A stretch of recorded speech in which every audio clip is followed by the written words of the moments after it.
Тэгэхээр бидаач нэр дэвшиж байгаа хүмүүсээс хүмүүс бол 801 хүний гар үсэг цуглуулсан байх гэдэг энэ шалгуурыг ер нь багасгах гэдэг юм уу байхгүй болох гэдэг асуудал бас хөндөгдөж эхэлсэн гэж хараад байна. Тий. Үндсэн хуулийн цэцгийн дүгнэлт дээр бол ер нь энэ 801 хүний гарын үсэг гэдэг бол хитрхи их байна гэдэг юм юг гаргасан. Тэгээд энийг бол манай байнгын орооны гишүүд дэмжсэн, би ч дэмжиж байгаа. Яагаад тэгэхээр тэр 801 хүний гарын үсэг цуглуулна гэдэг бол ийм болчиход байгаа. Жишээл бусад орнуудын ингээд жишээг харахад энтгэхтэй миллиард 400 хүнтэй Их Британи байж байна. Тэгэхэд энэ орнуудад бид аж нэр дэвшиж байгаа хүн 10 хүний гарын үсэг цуглуулахад болж байгаа байхгүй. 10. За бүр 100 ч биш бүр 10 тий. Тэгэхэд манайд 801 байхгүй. Тэгсэн тэр 801 гэдэг шалгуурыг 92 оны үндсэн хуулиар байхад нам байгуулахад 801 хүний гарын үсэг цуглуулж нам байгуулах шалгуур хангагдж байгаа байхгүй юу. Тэгэнгүүт нам гэдэг чинь өнөөдрийн жишээл их хурлд бол 126 хүний нэр юу өөрийгөө нэг хүн дэвшүүлэх 126 хүн нэр дэвшүүлэх боломжийн тухай яригдж байгаа үст. Тийм том эрх бүхий субъектэд тавьдаг шалгуураа нэг хүн дээр тавьчихсан явж байгаа байхгүй. Энд өөрөө цаана айгүй том логикийн зөрчилтэй байгаа үст. Тэгэхээр энийг бол үнэхээр энэ 801 бол их байна. Мэдээж хэрэг тэгээд намууд нөгөө бодлоготой зөрчилтөд удирдлагуудтайгаа зөрчилтөд гараад нэр дэвшүүлчихгүйгээд бас босхийг өндөр тавьсан ч байхыг үгүйсэхгүй шүү дээ. Тэгэхээр тэгж бол болохгүй шүү дээ. Хүн өөрийнхөө би санал зөрж ийн гэвэл нэр дэвших боломжтой байх хэрэгтэй. Түүнээс тэгж хяхаж байгаа гоё аргаар хяхаж болохгүй байхгүй юу? Өөрөөр хэлбэл тухайн хүн альва нэг намыг дэмжихгүй байлаа гэхэд өөрөө биедааш нэр дэвших тэр эрх нь хангагдах ёстой байтал 801 гэдэг хэтэрхий өндөр босохоор яг намтай адилхан ийм хэмжээнд шалгуур өндөрсгөөд ирэхээр ч бас шудраг бус гэдэг өрсөлдөөн бий болох гэдэг юм.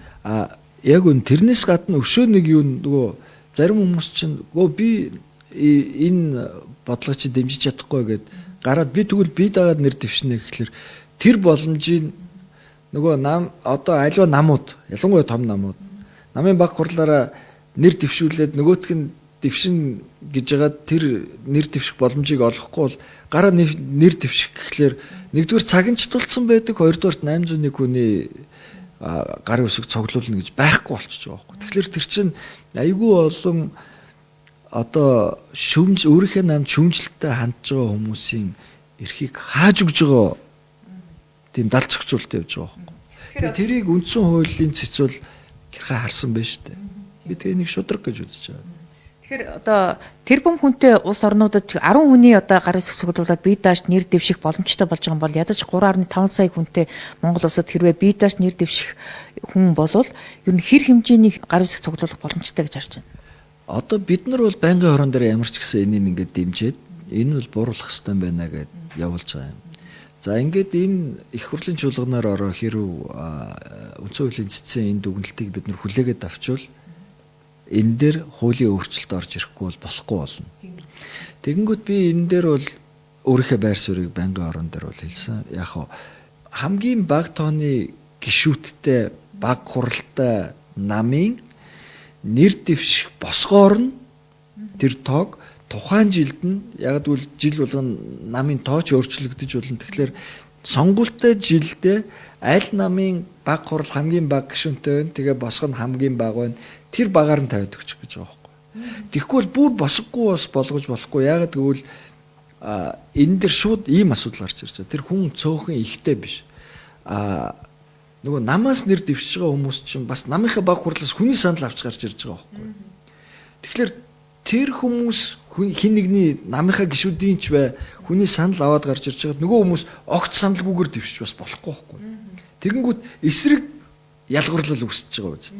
Тэгэхээр альва ялгуурлал үүсэхгүй тулд шударгаар хамгийн баг хурлын гишүүд хамгийн баг тэгээ хамгийн баг босгохтой тэр намынхаар нь л тавиад өгч. Гэхдээ бидний зүгээр ингээд бодож байгаагаар тэгэхэд тэр бол тоо нэг 100 200-аас сэтрэхгүй л болно доо ер нь. Тэгээ тэр бол 800-тай харьцуулшгүй багтаа байгаа үст. Тэр дор ээж нэг 100 хүний санал одоо гарын үсгийг цуглуулж иж бие дааш нэр дэвших боломж бол байна гэж танихаар тэгж харж байна уу? Яг би хамаагүй тоо ярмааргүй байна. Ер нь бол хамаагүй буурах нь байна шүү дээ. Тэгээд нөгөө намаас нэр дэвшиж байгаа хүмүүс бас хүний саналаар дэвшиж байгаа учраас тэрнтэй л барьцалдвал. Тэгэхгүй бол энэ дахиад өөрөө үндсэн хуулийн цэц рүү явах байхгүй. Тэгээд дахиад эн чинь ялгуурлан гадуурхалтай болоод буцаад ирнэ шүү дээ. Тэгэхээр одоо нэг хууль гаргавал ахаад ингэж буцаж ирэхгүйгээр л энэ дүгнэлтэн дээр үндэслээд энээсээ сургамжаа аваад хуулиа сайжруулж гаргах хэрэгтэй байхгүй.